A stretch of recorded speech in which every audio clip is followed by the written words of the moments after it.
The Caribbean is a region that depends on tourism. People's incomes were hit by the COVID-19 pandemic. Governments in the region needed to make payments, and WFP is supporting their social protection systems so they can make those payments more securely and efficiently.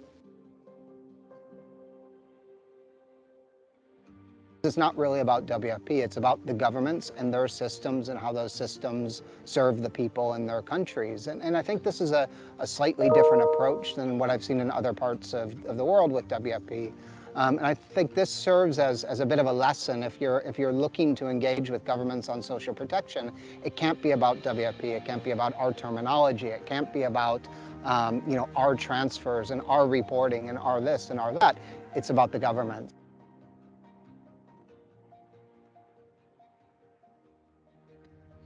A big part of what WFP has started to do is digitize systems, which enhances security to ensure the right people are receiving the right money.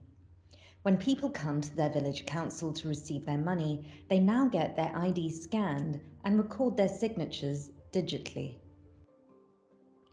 Celia works for the village council in Dominica and helps give money out to her community. Making things digital has made things easier in terms of paper trail and accounting. I mean, we still have to account, don't get me wrong, but digitally it's quicker. The information is already there. As soon as you scan your barcode, all the information pops up. So whatever IDs the person comes with, it corresponds to what I have. I don't have to ask questions anymore. I know this is the individual and it is the correct individual. Therefore, making things digital, it's the way to go. And I encourage persons to go digitally. But beyond saving time on the ground, there are other advantages for governments to maintain digital databases. When the recipients or the beneficiaries sign on to receive their payments, it automatically feeds into the audit department records, the records of the statistical division, the records of ICT, the records of the ministry. And so no matter what happens, we ensure that those persons receive their money. I think that would be the best thing for all governments to have, a digitalized system of all your vulnerable persons, because all of us are vulnerable when it comes to climate change. And so if there were a climate activity or natural disaster or something like COVID-19, which is a pandemic, then you already have all that information on your system. WFP first began working in St. Vincent and the Grenadines when a volcano erupted. When WFP first came, the original response was to assist with the logistics side of everything, but then that relationship with the government developed into helping them with a cash assistance program, as well as providing assistance and training in digitizing their information and their record-keeping process. The government was so impressed with the digitalization of processes during the emergency that they're now working on a project with the World Bank to create a complete social protection database. The data that we're able to support the government to collect and digitalize and better analyze in the immediate aftermath of a crisis really sets the stage for not just the humanitarian response, but the recovery and the development that eventually leads to. So in St. Vincent and the Grenadines, the data that we've collected on evacuees, the initial vulnerability assessments that we did that allowed us to register and onboard new beneficiaries into social protection programs has been critical. So we opened our office here in the Caribbean just 3 years ago, and the interesting thing about that is it was really a blank slate. Governments didn't know who we are, and we weren't pegged in any specific box. So that allowed us to really position ourselves as a WFP for the future. Supporting government system payments and enrolling people into them means that WFP can leave behind a legacy where people can receive any kind of social transfer. It means that we have the ability to change not just thousands, but millions of lives.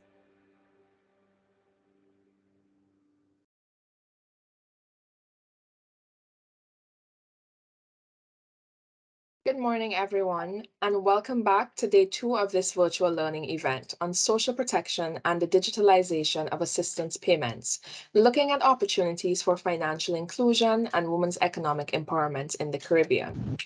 Today, we will have the last two of these sessions where we will discuss in the first how user-centered design contributes to optimize the experience of women and men receiving social assistance payments, as well as participate in a roundtable discussion for our second session, where we will unpack the future of social protection in a rapidly evolving digital space and multi digital initiatives.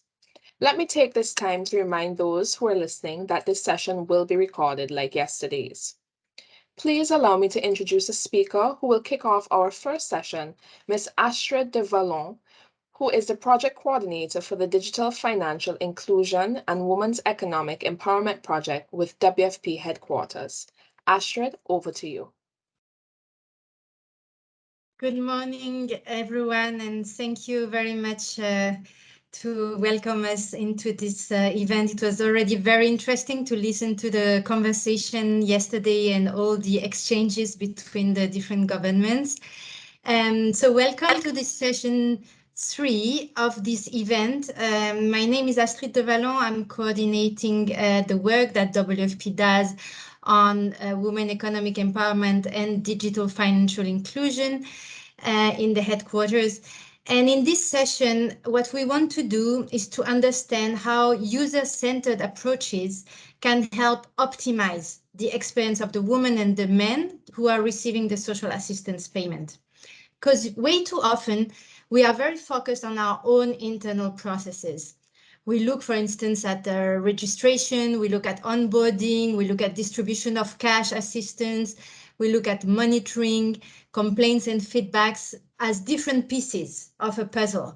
And we are quite good at improving each of these pieces. But what we want to discuss today is what we can learn if we put ourselves in the shoes of women and men who are walking the journey to enroll and to receive the digital cash assistance. For instance, are there some painful steps where if I'm a woman and I have to repeat several times the same information to a government officer, then a WFP person, then maybe a digital financial service officer, it might feel really annoying and repetitive. Or maybe I'm worried as a woman receiving assistance because I'm not sure I did the right thing with my new digital tool and I'm a bit afraid I did something wrong and I will not get my assistance. Or maybe I hear rumors that I won't be receiving assistance this month, while at the same time, some other people in the field are telling me that I will, so I'm a bit confused. So what can we learn from the journey of women and men receiving the social assistance, and how can we adapt our processes to make this journey better? Because what we've learned is that if you improve the journey of the woman and the man going to receive the cash assistance, then you decrease the problems, the friction, the complaints you have to solve. Yesterday, we heard several times the issue of having a good system to resolve complaints. So to decrease the friction and the problems, you improve the user journey. But also, if you do it well, you can deliver much more value than the value of the cash itself.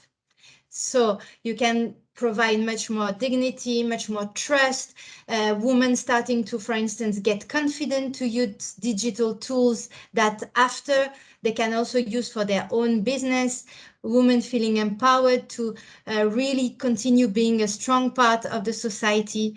And also it can reduce your cost, because if you have less complaints to handle, then you have less issues, then it reduces also your cost to deliver an efficient system. So today we are glad to have with us two organizations with large experience of user-centered approach. So we will start our discussion today with Chai Yeon Kim. So Chai is working with Ground Truth Solution, and she will show us a few graphical representations. So for all the participants to really capture what is a user journey, and she will explain how user journey help see the pain points and redesign then our own system, challenge our own system so that we smoothen this pain point for the woman and the men. Then Riyadh Katoka from WFP Caribbean will share some examples of how user journey approaches have been used by WFP in the region. And we also will invite Celestine and Junga from IDEO. She will explain how to best consider the specific needs and opportunities offered to women and men, depending on the different stages of the life they are in. It's a really interesting approach, you'll see, and I hope it will trigger a lot of thoughts for changes, because it's really looking at the different phases of life and that we have very different needs according to the stages of the life we are in. And we also want to hear your voice. We saw yesterday there was so much experience in the room. So Suzanne van Balekom from our team in headquarters, she has prepared a few questions that you'll be able to answer throughout the session. There will be a questionnaire online. She will explain that. And then she will animate a question and answer session. It's to raise questions, but also please to share your own experience so that it can enrich everyone's experience. And I also would love to learn from your experience with user journey and approaches. So I'm happy to stop there and hand over to Chai from Ground Truth Solutions. Thank you. Thank you so much, Astrid, and to all the organizers at WFP for this opportunity. So my name is Che. I am an analyst with Ground Truth Solutions. We're basically an organization that collects data from aid recipients, and we really try to base it on their perceptions, their experience of receiving aid in order to identify how we can improve humanitarian programs. And so we really like using the method of user journeys to be able to holistically look at people's experiences. And we have been focusing a lot of our user journey work on cash-based assistance and working with WFP on many of these projects together. So that is why I'm here today. I'm just going to start by introducing our methodology and then go into a few examples of user journey work that we have done. So in terms of what is a user journey, I think it can sort of differ. There's no one-size-fits-all solution. But for us at Ground Truth Solutions, we tend to consider it a creative problem-solving process through the process of doing qualitative research.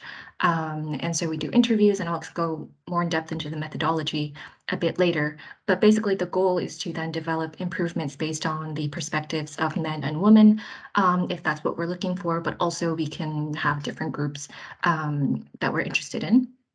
And basically, we can explore their lived experience of a service. So just as Astrid mentioned before, there are all these disparate aspects to humanitarian program, but for the aid recipient, that's not one step to the next as separate things, but it's all part of the same process. And so by looking holistically, we can identify where we can improve. And next slide, please. Yes, thank you. So yes. Basically, user journeys enable us to visualize their relationships with a product or service, such as cash assistance, from the beginning to the end. And so we're really aiming to look at all of the touch points that they encounter. And again, it's about both the positive and negative aspects. So positive to determine what are the good practices, but also negative to determine what can be improved. And I think one of the important aspects of user journeys is that they can give insight into some of the less common, but still really important experiences of men and women. So something that might not show up in a quantitative survey, for example, but that we can really dig deeper into through a user journey. And some of the limitations, so user journeys are not a perfect solution to everything. That's not what we're presenting it as. And so we don't really consider it an evaluation or an empirical proof of anything or a standalone product. So I think it's really an exploratory study, and it has helped us really identify areas for further study, for how to complement the user journey with other research. And then I'm going to go into our methodology. So all of this falls under the category of human-centered design or human-centered research. And everyone, I think, might do this a bit differently. But the way that we do it at Ground Truth is we first start by doing a desk review, and we have inception workshops, talking with various stakeholders to define the scope of the study. Then we have what are called user journey interviews, where we go really in depth into each stage of, for example, receiving cash-based assistance with people. And so usually the number of interviews we've done has ranged between 20 to 40, depending on the size of the project as well as the objective. And we then take those interviews and we try to compile what are called user journey personas and user journey maps. So these personas and maps are what I'm going to go into a few examples of. So this one is from a project we did in Iraq. And you can sort of see here, I think the PowerPoint might be a little bit blurry, apologies for that, but we can sort of see in the map, we have this persona named Akram in Iraq, and we can see how he would experience the process of receiving cash-based assistance from beginning being registered for it and then at the end. And so this is a classic sort of user journey map. And you can't really read the quotes, but they're made up of actual first-person quotes from the interviews themselves. So we're looking at it entirely from the perspective of, in this case, a man who is receiving cash-based assistance in Iraq. Next, we have Claudine. This was a study we did in Kenya. And so here you can see the steps a little bit more clearly.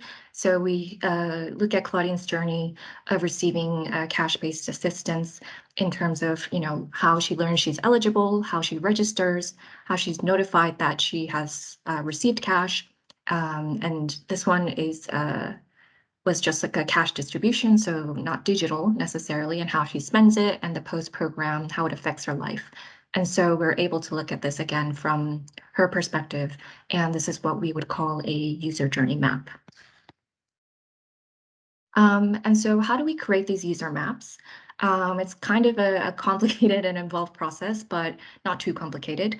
So depending on the size of the project, so I said before we do around 20 to 40 interviews, but we're actually not creating 20 to 40 maps per project. Instead, we're sort of compiling anywhere between 2 to 5 interviews into profiles. And so the compilation of those interviews becomes what we call a persona. And so in this case, we have someone named Abia in Lebanon, and Abia is a compilation of a few interviews that we did in Lebanon. And we can see here, it depends on what sort of target characteristics we're interested in to develop these personas. And for this study in Lebanon, we looked at gender, age, marital status, their sort of what kind of shelter they're living in as a migrant, education levels, household size, etc. And so all of these personas, Akram in Iraq, Claudine in Kenya, and Abia in Lebanon, are the compilation of several interviews that sort of represent the goals and the drivers and the situations of the sort of groups of people that we are interested in studying. And yeah, then this is just an example of what kind of result, what kind of recommendation can come out of a user journey. So in Abia's case, she told us this was a program where they received a card and they had to withdraw cash at an ATM. And she told us almost everybody is scared to use the card, and they passed that fear on to me. I just never used it myself and saw the card for the first time in Lebanon. And so we then were able to identify the friction points and come up with recommendations. I'm not going to go too much into detail into those, but by examining Abia's user journey, we were able to identify those points for improvement. Next, I'm going to talk about our most recent project that we did in Somalia in partnership with WFP. And this was a project focusing on women's economic empowerment and digital financial inclusion. So quite a pertinent topic here. And we used the same method. We compiled 4 to 5 interviews per persona. We created user journey maps, and then we looked at them to identify both the positive and negative aspects. And so in terms of some of the barriers and the friction points that women in Somalia faced when using mobile money were literacy and education, disability, age, household dynamics, and there were various risks with using mobile money that we were able to identify. And because this was a project that focused on women's economic empowerment, we made sure to create our personas based off of that objective in mind. And so how did we find these barriers? How did we find these areas for improvement? Next slide, please. Yes. So one of the unique aspects of user journeys is that they really allow us to go very in depth into people's subjective perceptions. And so we can sort of go into the minds, not entirely, but a little bit into the minds of the women who are receiving mobile money transfers. And we found that mobile money made them feel safer than using physical cash. They also felt supported by being able to pursue income generating activities, support their livelihoods. But then we also found that training in terms of the goal of economic empowerment was absolutely essential because people who didn't know how to use a mobile phone or how to use mobile money transfers oftentimes had to depend on other people, such as their husbands or strangers, in order to be able to, receive and send money and use the assistance that they're receiving. And so by identifying where are the areas that women might feel a bit scared or lack confidence in, then we are able to identify that as a point where more training might be necessary if we really want to result in economic empowerment. So yes, out of this project, we came up with a few recommendations and action points. So largely centered around, again, the objective of economic empowerment. We recommended that recipients should be trained more to use mobile money independently. And also because literacy was a big issue for women in Somalia, when receiving notifications that money had been deposited by text, oftentimes they were unable to decipher that. And so we recommended to explore interactive voice response systems where they could then hear the message. And also, support the community and basically support people to be able to become more independent and to continue to use mobile money, which is, I think, an aspect of digital financial inclusion. So this was really just a sort of a very small sneak peek into how we do user journey projects and the potential. I know that everyone here is affiliated with the Caribbean, and the examples I provided are not specific to this context, but hopefully I was able to show the potential. Maybe there might be a little bit of crossover. I'm happy to talk about all those things. So just to end, in conclusion, why we do user journey projects, it's really to encourage men and women to tell their stories. And as I said before, everything takes place through this first person perspective. We're able to look at their journeys holistically. And by doing so, we can, listen to their stories. We can see how they act, what they feel, their perceptions, their frame of mind, how they view the world.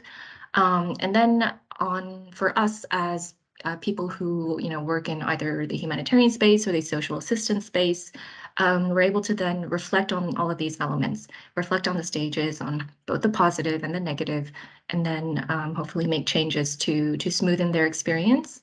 And we can also use user journeys to compare changes in perceptions over time. So that is one of the more, I think, unique aspects because it allows people to reflect back on the past. And we can ask ourselves questions like, did this program contribute to increasing digital financial inclusion for women? So that is it for my presentation. Again, my email is there. It's chae@grandtruthsolutions.org. I will be available for the Q&A session and for any comments. But also, if you want to contact me individually, I'd be happy to talk to anyone who is interested as well. Thank you. And now I'm going to hand it over to Riyadh. Thank you so much. So how do we operationalize what was just mentioned and the idea of a user-centric design in the Caribbean? So I'm just going to take you quickly through a bit of background on the COVID-19 response program that WFP supported in Dominica to help build the user-centric design that we did in the Caribbean. So during the COVID-19 pandemic, WFP assisted the government of Dominica in providing additional assistance to those affected by the pandemic for a specific target group. And from these groups, we realized that a lot of beneficiaries, or the majority actually, were receiving cash. cash in hand at village councils, and approximately in our final round of assistance, it was only 14% of beneficiaries that were receiving benefits in their bank account or credit union accounts. And throughout the entire process, there were extreme delays in providing these benefits to those that have opted to use the credit union accounts. And so we wanted to understand more, what are the issues? How can we improve this user journey? And we utilized some of the methodology that was mentioned by Ground Truth Solutions to exploring these issues further. And so we based our research on a three-layered approach. The first was focus group discussions with social assistance beneficiaries. And this was really to understand the barriers to financial inclusion more generally, the usage of digital services and its potential barriers for a wider adoption, and the perceptions of such digital services, because we understood that there's a huge social element of receiving assistance at village councils, and it was very intricate to sort of adopt digital solutions that would take that away from people. And so, following the focus group discussions, we also had in-depth interviews with our beneficiaries so that we can understand their journeys better. This as well was coupled with interviews with key stakeholders. And so we looked at the entire ecosystem. And so who are the key players when it came to social assistance payments? So whether it's the Ministry of Youth that is responsible for the public assistance program, ministries involved in wider digitization, the Ministry of Finance, civil society, and so on, to help build a more broader picture. And finally, we have done a user journey workshop that convened a lot of these stakeholders to better understand the journeys of these different payment modalities. This took place in a half a day session where we jointly went to understand what these user journeys mean. It was a creative problem solving process inspired by this user-centric design that usually uses empathy to develop improvements towards a product and service. So by stepping into the shoes of the beneficiaries, men and women, we were able to analyze contextually their process and identify those pain points to attempt to resolve them. And at that time, we used three different journeys. So we looked at cash and checks that are handed out at village councils, transfers to bank accounts or credit unions, and finally, we did a mobile wallet transfer user journey as well. And from there, um, what you see in front of you are some of the recommendations that came out of this session. We talked yesterday about Mlajan, which is a mobile money provider that is building off the backbone of the credit unions. And when we started having these user-centric journeys at the workshop, Mlajan realized the importance of having a multi-service model where not a one size fits all, and the need to have different products for different target groups or different life stages that we will touch on in the next presentation. But also realizing that a USSD solution is needed to allow for the exchange of money. And here, USSD is basically using old phones through SMS messaging in order to send and receive funds. Also, mobile network providers were part of this session. And as we were having the discussions, they realized the importance of informing their customers of the potential of deactivating their SIM cards if they haven't paid their bills. And it's so small steps like that that could improve the user journey and allow it to be more harmonious moving forward. And it's not only about sort of receiving the cash assistance, but your journey of getting there. As well as we realize the importance of civil society and what they bring to the table. And we realize the importance of convening all stakeholders in relation to social assistance and other types of payments in order to understand them better.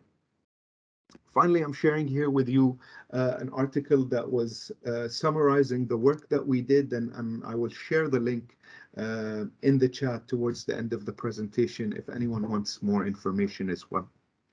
So I'm going to stop here.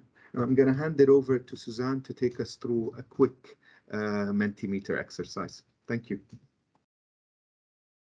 Thank you, Riyadh. So over to you. We're starting the more interactive part of this session today. So I'm going to kindly ask you to go to the website link posted in the chat.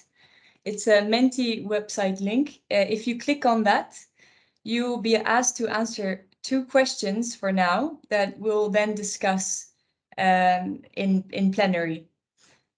So this link you can either copy paste it in your browser or in your mobile phone, if whatever is easiest for you.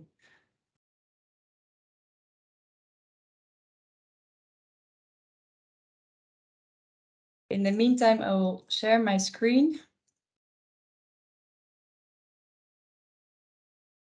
so that we can keep track of results as they come in. I'm going to leave you a couple of minutes. So the first question is, have you ever used user-centered approaches? That can be in your social assistance programs or maybe in your product development if you're looking at a private sector angle. At the moment, we have a majority of 15 people who haven't used those approaches yet, compared to 7 people who have. I'm just going to wait for more answers to come in.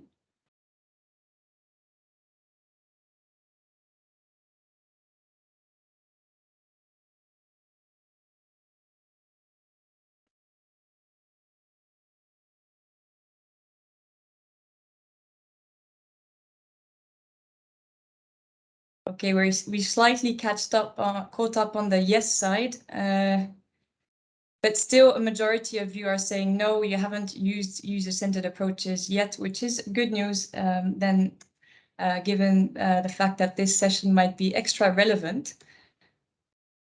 I am jumping onto the second question, so these should appear on your screen right now.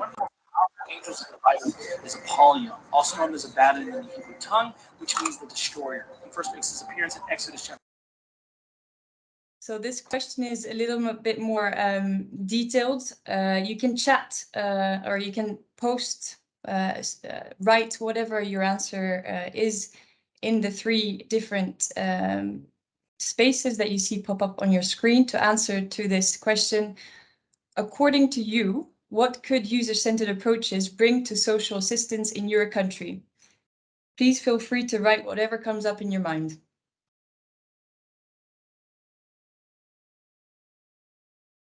We've got a first answer coming in, dignity, because we're giving people the opportunity to express their voices, their preferences, putting them at the center of our assistance.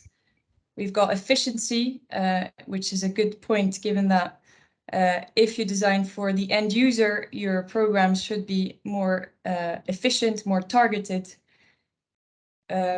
programs more tailored to needs. Products might become easier to use to the people that they're developed for. We've got another one on effectiveness. We've got better take-up coming up as well. A positive point here on positive attitudes towards the work that we do, so that there is a, we need to remain approachable. We need to remain open to people that we work for, and therefore retain these positive attitudes towards us as well.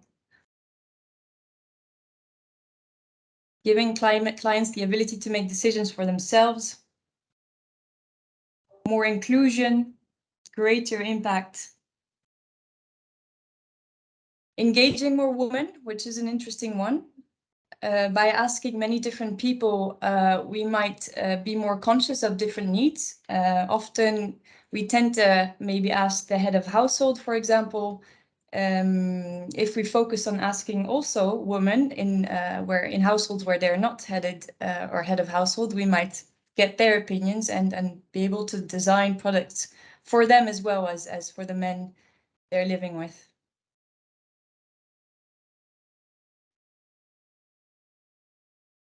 increased appreciation of programs. We've got another one on efficiency and effectiveness.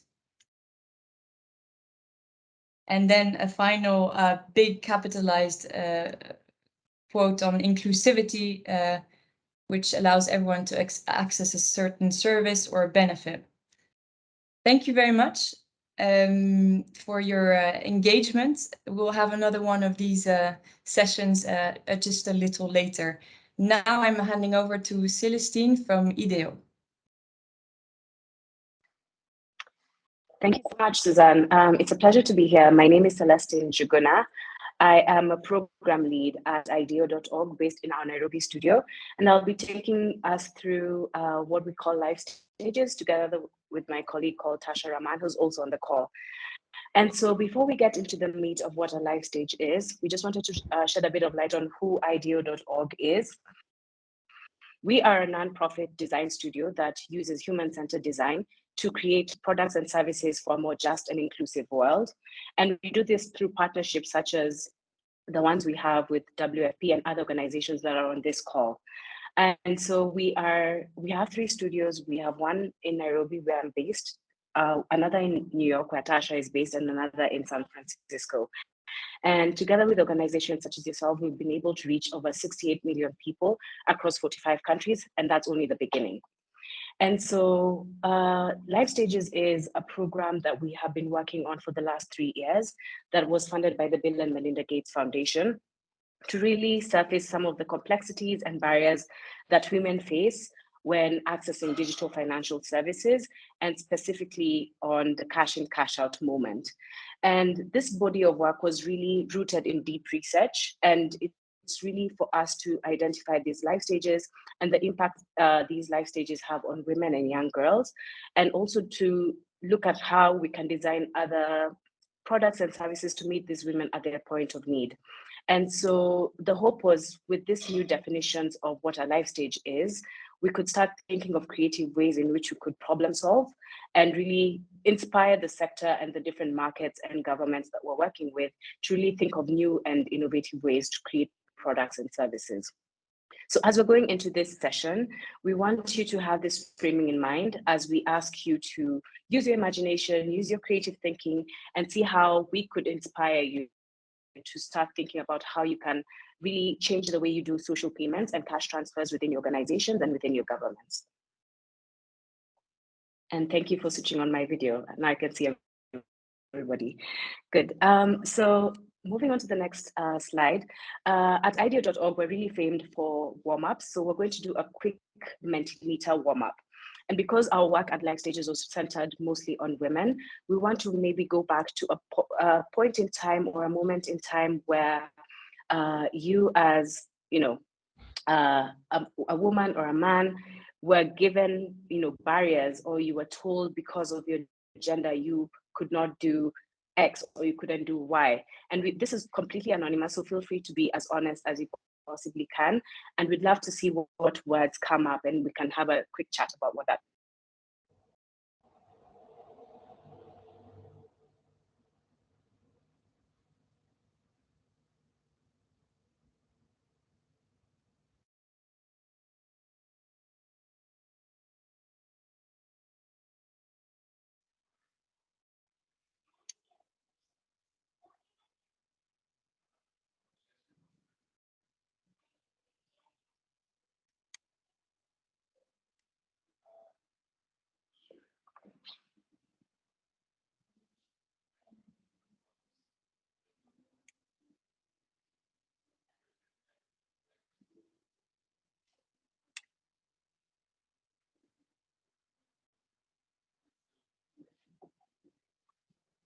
There we go. So not to cry. I know a lot of men have been told that before. I couldn't play rugby, I couldn't play sports. I'm sure a lot of girls were told that, or a lot of women in this call were told that.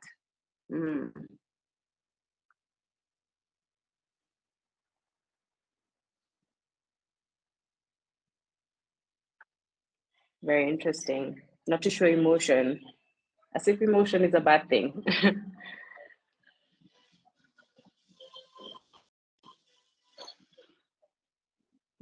Let's see what's coming up. A lot of dressing or not to wear certain things. Very interesting to see come up. Be quiet. We will never be silenced. I like that.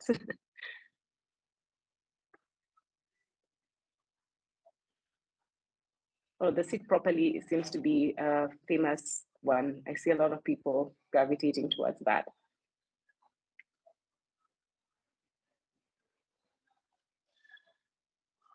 So as you can see, a lot of us were essentially put into a box growing up. And I'm glad a lot of us have broken from those molds and we're here now because we really didn't listen to what everybody told us to be and what not to do. And for us to really come up with our own ways of doing things. So thank you so much for that. That was super interesting. So moving on to the presentation.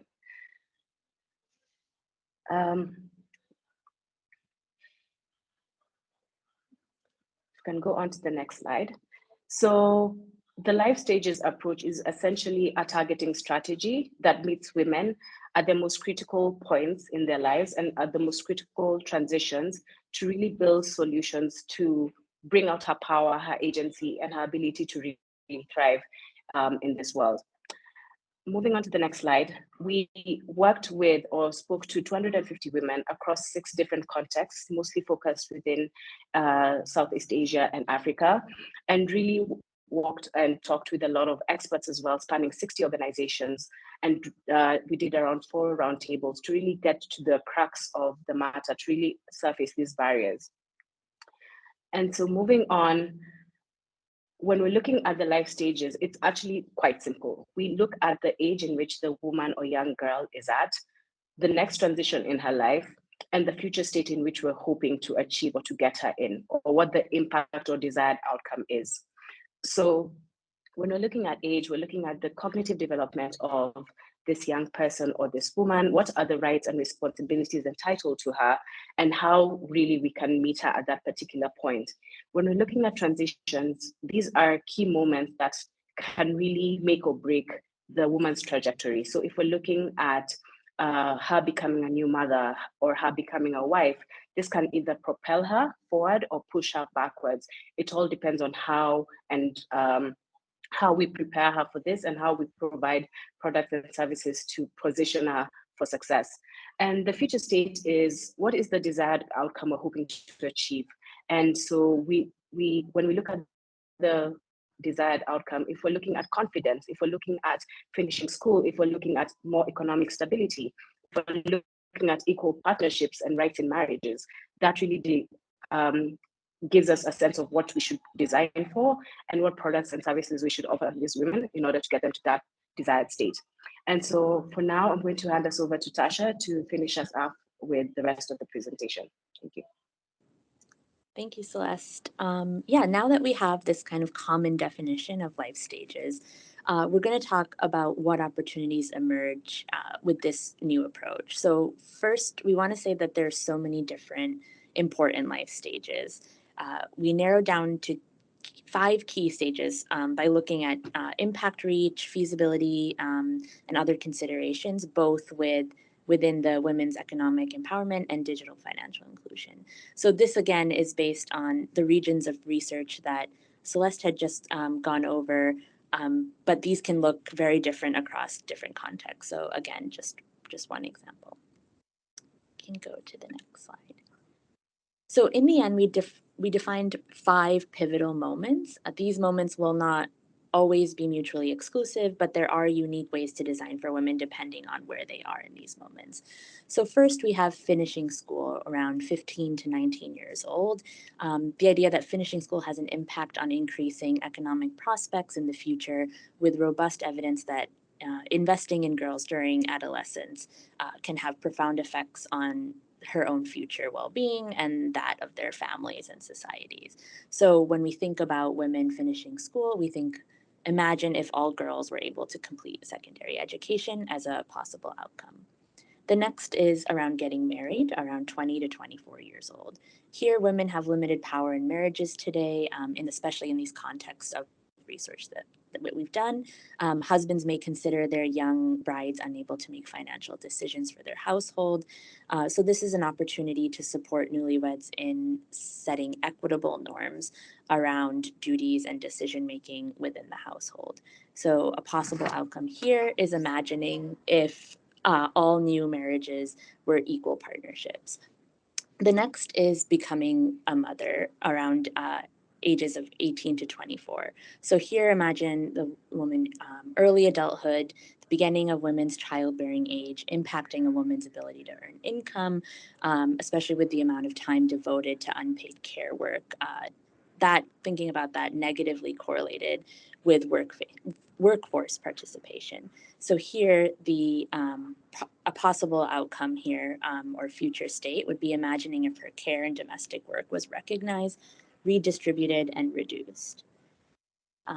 Second to last, we have entering the workforce around 15 to 24 as well.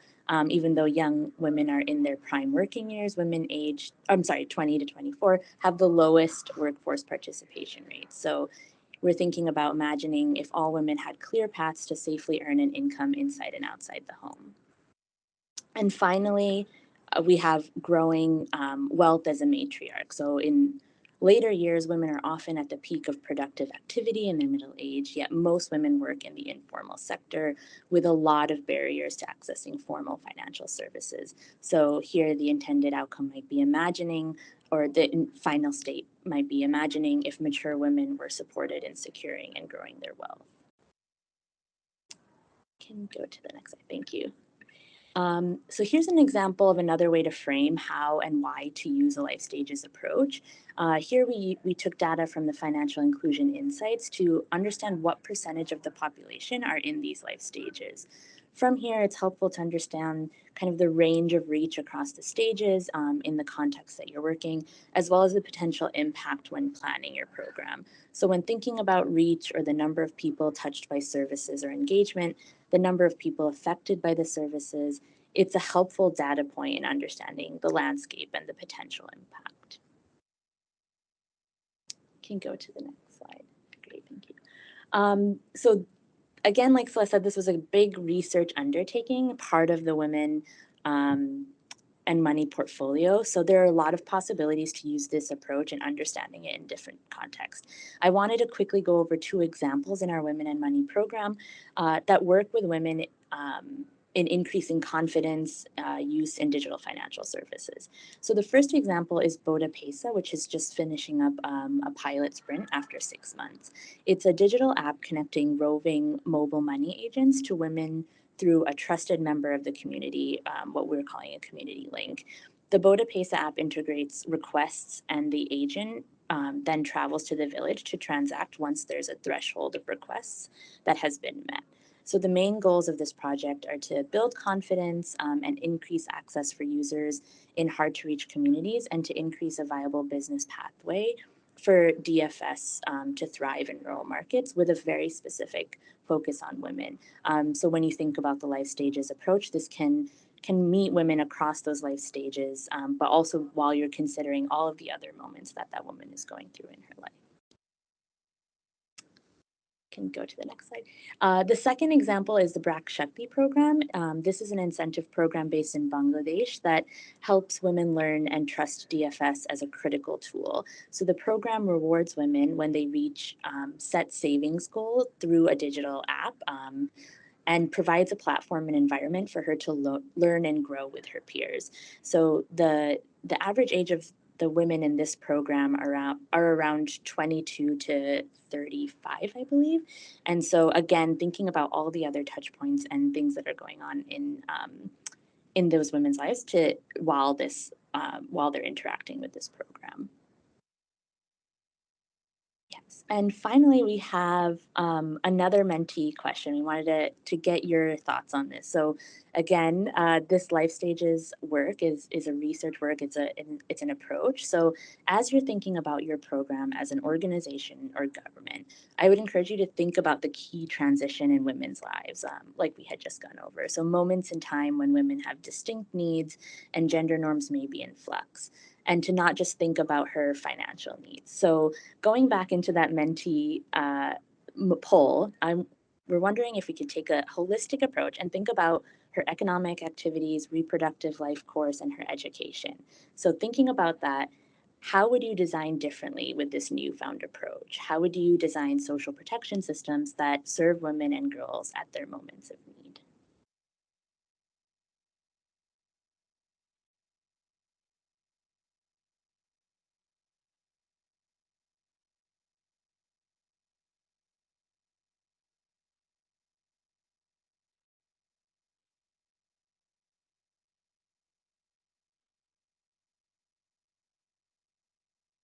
We have one here to develop database on single women and children, households, and their status to meet their needs.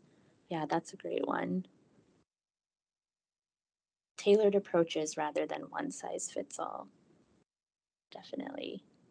I like that because it's also kind of tailored approaches on context, which I think a lot of programs take into account, but then also tailored approaches on where a woman is in terms of these life stages.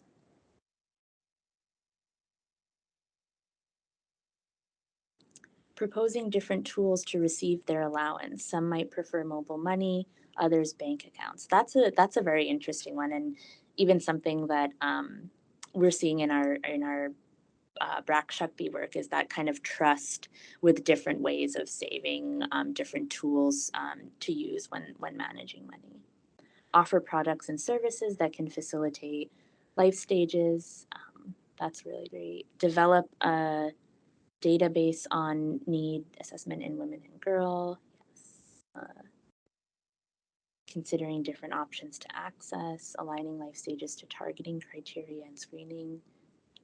That's a great one. That feels like kind of like as a like starting up, understanding what the criteria is. Design programs with space for choice by beneficiaries.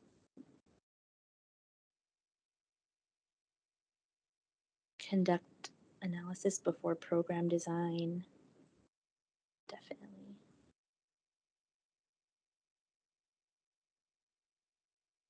Yeah, there seems to be some key thoughts here around kind of before startup, understanding where women are in those stages, and then trying to figure out how that affects the interaction and the choices that a program might offer.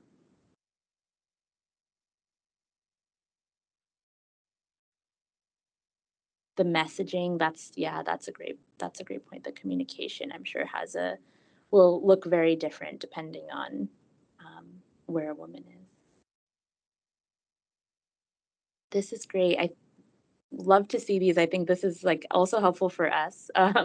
Celeste, I don't know about you, but these are some really great ideas. I think that's all from us. I thank you again for listening in, and Celeste and I are available for the questions at the end, and also available later on if you have anything else. But I think at this point I'll pass it back over to Suzanne.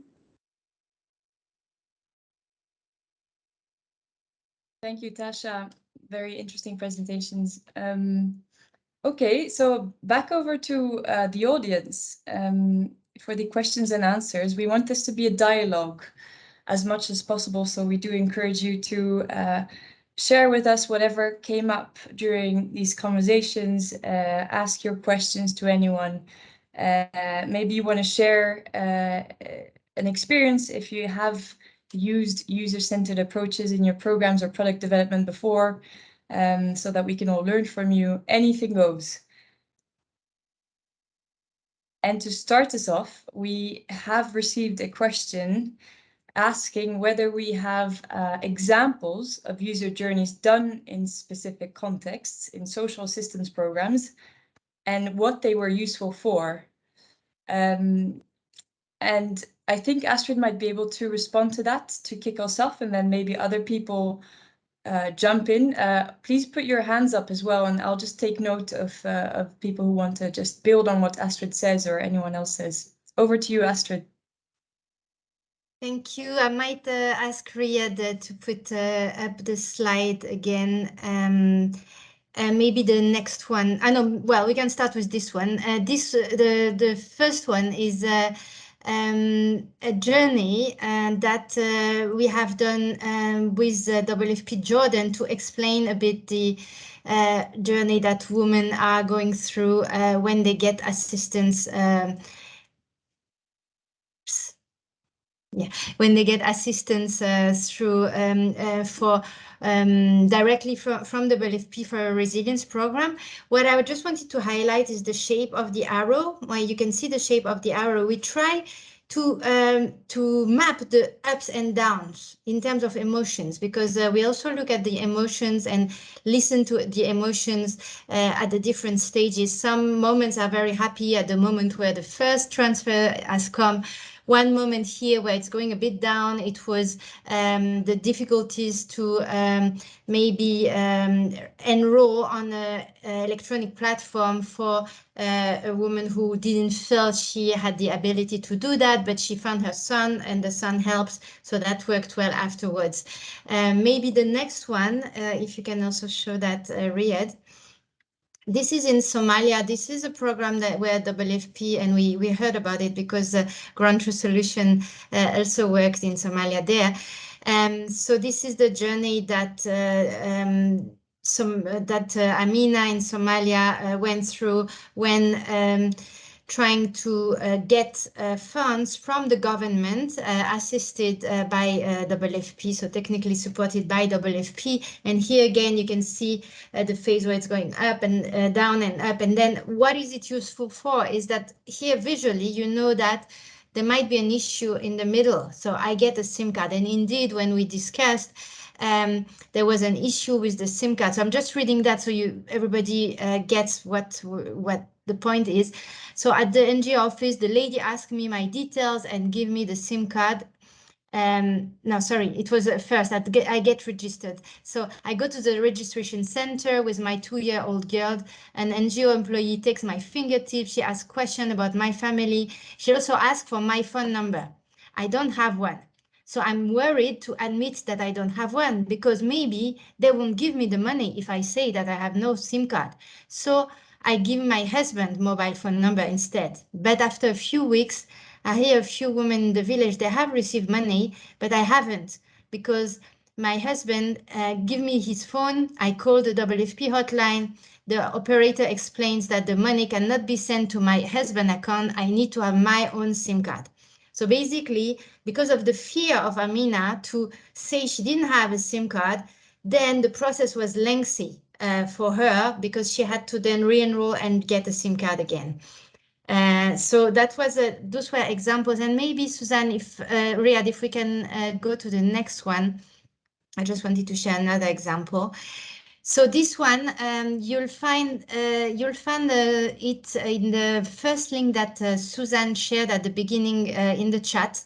It's a work that has been done with several organizations at the beginning of the COVID-19 crisis. So we try and gather together to see for COVID-19 emergency cash transfer, what can be the journeys of Chantal here?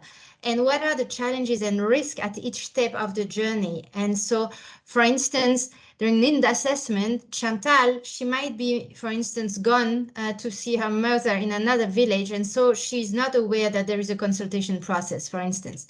Or at the onboarding phase, she faces harassment from male authority or request for favor in exchange of being onboarded.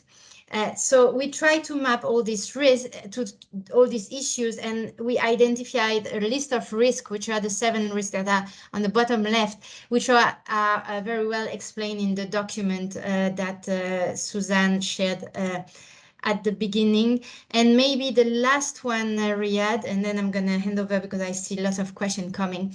Okay, this is a journey that is more a theoretical journey that we did at the beginning of our work on digital financial inclusion and women economic empowerment, to represent graphically what is a journey of a woman towards digital financial inclusion. And what are all the boulders she has to climb to be able to reach a moment where she's digitally and financially included. And we found these boulders, such as cash inflow. if you can rely on a regular cash inflow through social cash transfer, remittances, labor, that's great. Then you can climb to the next step. You might need to have an identity. So if you don't have an identity, and we heard it yesterday in the discussion, then how do you open an account in your own name? That's very difficult. So the government, the central bank, the telecom regulator for all the know your customer requirements need to help this boulder. Then the next step is about capabilities. I need to know how to use digital financial services, and I need to feel confident. So knowing is one thing, feeling confident to use them is another one. How do we do that? And we have some resources that we can share on moving away from traditional classroom-based training and trying to find other approaches according to the life stage of women on how they can learn best how to use a digital platform, a mobile money account, how to use financial services, savings, etc. And the fourth one is on customer protection. The woman needs to understand they're listened to, they know their rights, they know how to voice grievances. We heard yesterday that out of the different people who had received assistance, there were not many who had dared phoning the hotline. So what can we do to communicate better so that people don't fear they're going to lose assistance if they complain about something? The other one is about digital financial services, because if you receive money on, for instance, a mobile money account, can you also access other products?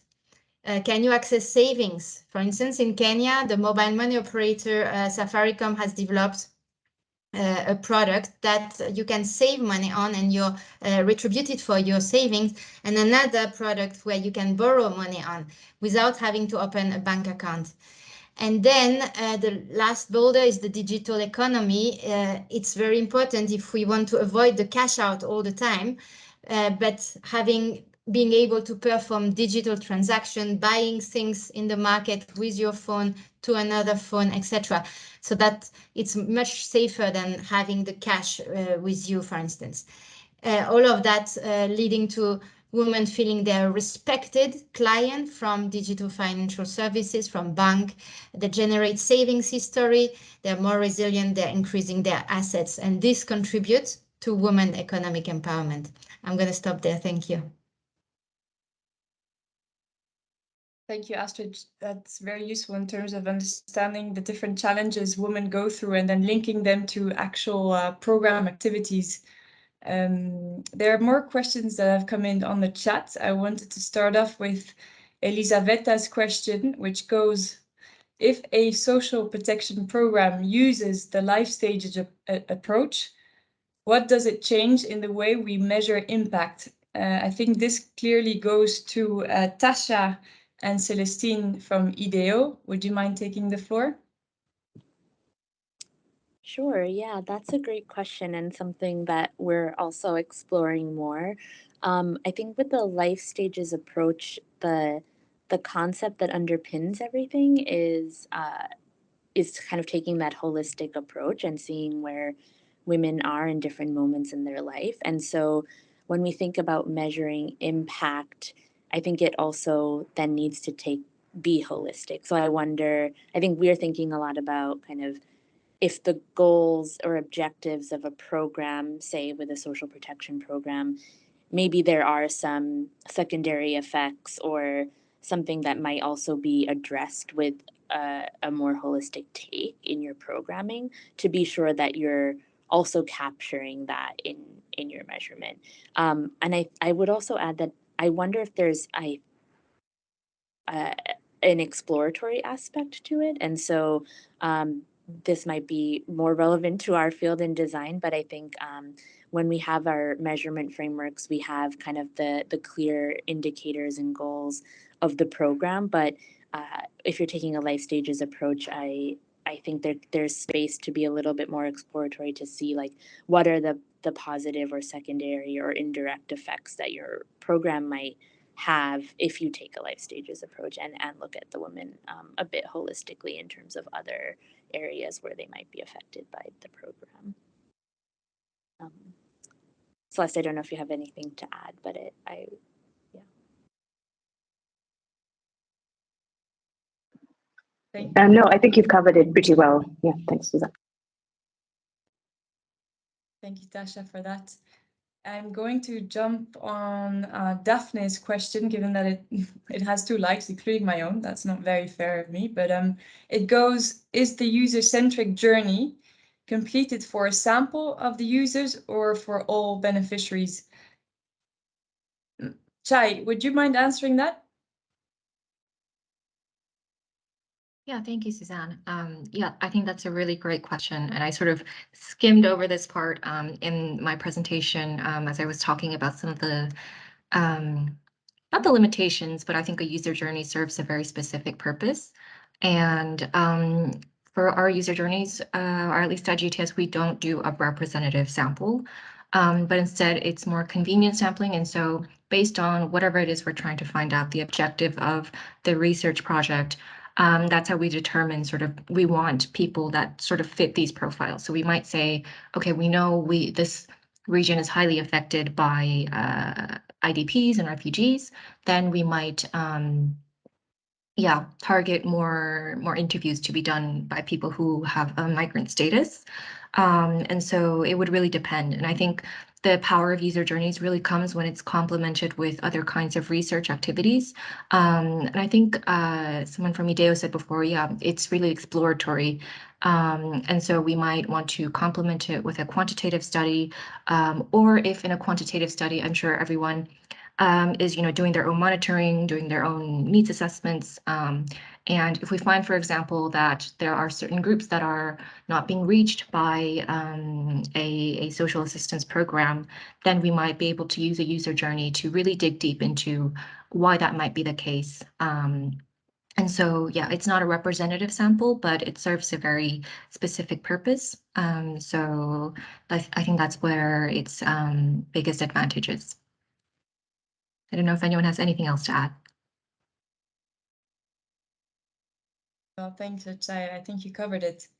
I just want to encourage the audience to raise their hands if they want to take the floor. We would be very happy to hear from you as well as we go through these questions. I see that Nicholas has a question. Why do you think the perception of women and men is so important, and what can we concretely do with such information? Astrid, would you mind? Yes, thank you. And I might ask Riyad if you can just put the empathy map then up, so that I just go through this tool. Basically, why it's very important, because we often forget how important emotion and perceptions are. And if there is one tool called the empathy map that I wanted to share, and because, for instance, when we pass a message about the fact that women and men can go to this point at this day to be enrolled, there is the message that we pass, but there are also different aspects. What is it that they have heard?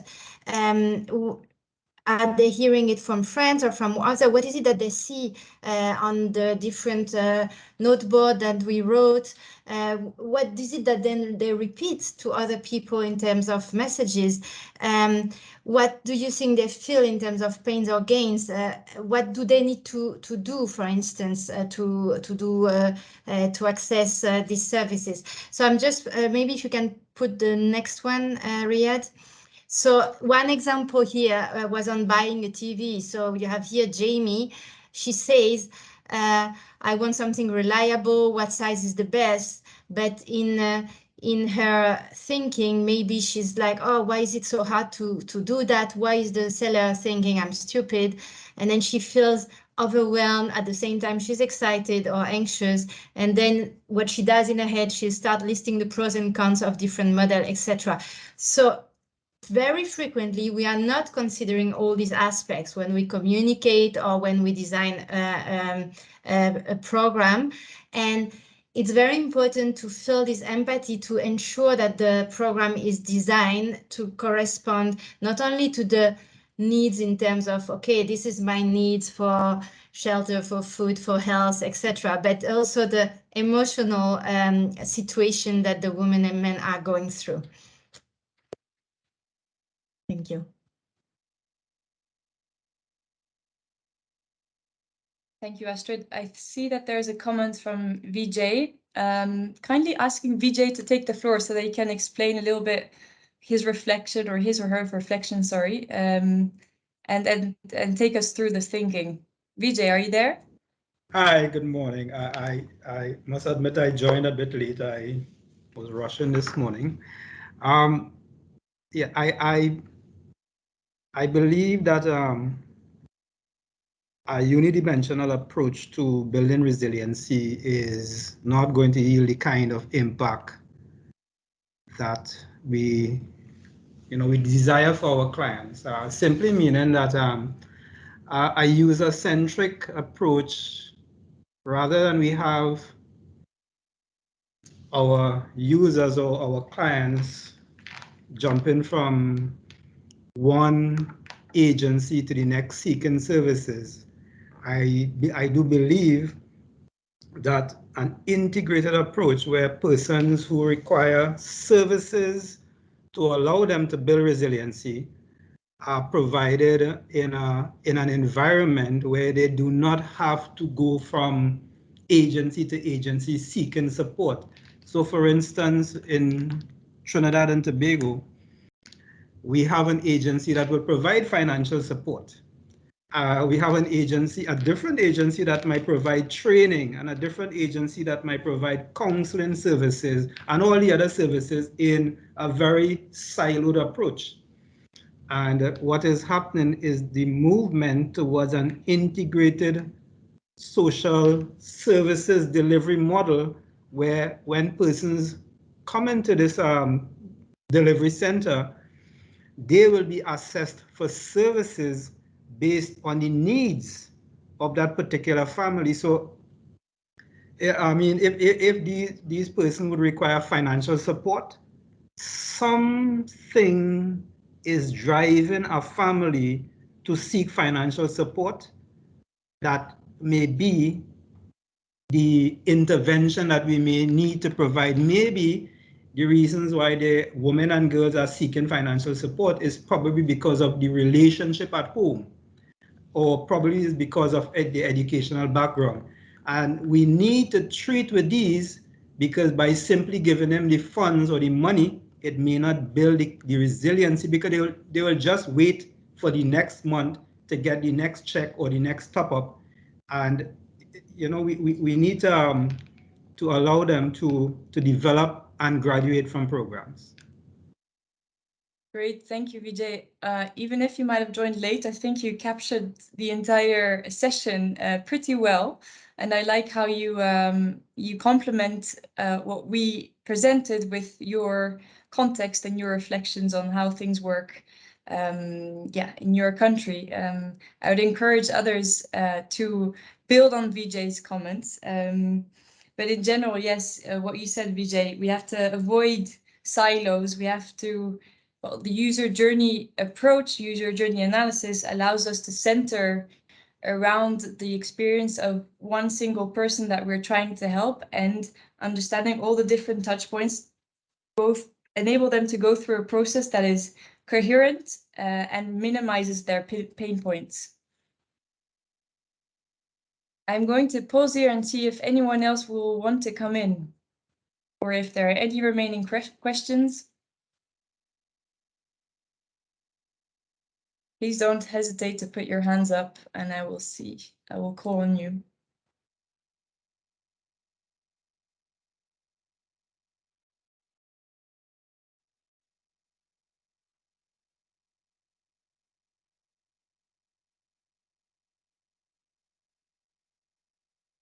Okay. Thank you. Thank you all for your, oh, okay, there just a question popped up just now from Michela. Michela, do you want to present or ask the question yourself live? Yes, of course. Thank you, Suzanne. My question is, even when we use human-centered approaches, when we design a program, in our case, moving to mobile money, for example, we lose points of contacts, and as WFP, we're not really used to it. We only have the first information provision, and that's pretty much where we can take advantage of explaining how the product works. And of course, we can very much influence that part. But then the rest, from that moment onwards, we, let's say, hand over that part to, the transfer happens on a monthly basis, and that's it. It's not in our hands anymore. So I guess my question here was, how can we keep having that sort of impact when it's, I don't want to say it's out of our hands because it's still part of our program, but it's much less in our hands than we've usually been used to. Thank you. I see Astrid put her camera on. I think that means she has an answer. Well, just a contribution to say that, for instance, one tool is to do this perception survey that you can do at the beginning. So trying to understand how women and men perceive the different steps of the project. And then after 1 month, after 3 months, after 6 months, it can be very short set of questions that you reiterate to still feel if there is a satisfaction with the way the things are handled, or if you see a point that goes lower in terms of satisfaction, for which then you would go back and inquire, okay, what is happening, what else is needed? And that's where you could see, for instance, where we would need more support in terms of financial literacy, because we receive that, but we want to set up a business and we really don't know where to start. And that would really help you do that. So this type of satisfaction survey. But I see, yeah, the time is coming up to an end. So maybe, Riyad, you would like to wrap up and conclude. Thank you so much for that, Astrid, and thank you to all the speakers. I think what we attempted to do in today's session is provide you with a different model and methodology to look at adapting a more user-centric method to your social protection programs. Vijay's comments around, not working in a siloed approach fits perfectly into what we're trying to speak to. I think even within existing programs and overarching from a macro perspective, we always need to put ourselves in the shoes of beneficiaries towards their different life stages to be able to properly design products and services that would cater to their needs so that they have a more dignified, transparent, and clear user journey. If you need any additional resources, I'm going to leave my email in the chat for you. Please feel free to reach out and we can share some of the research that we've done and give you a more detailed explanation as to how this can be operationalized in terms of existing social protection programs in the Caribbean. We thank you all for your time. We have about half an hour before our next session, so this gives you some time to stretch, use the bathroom, and join us for our final session for this learning event. Thank you so much for your time. Have a great day.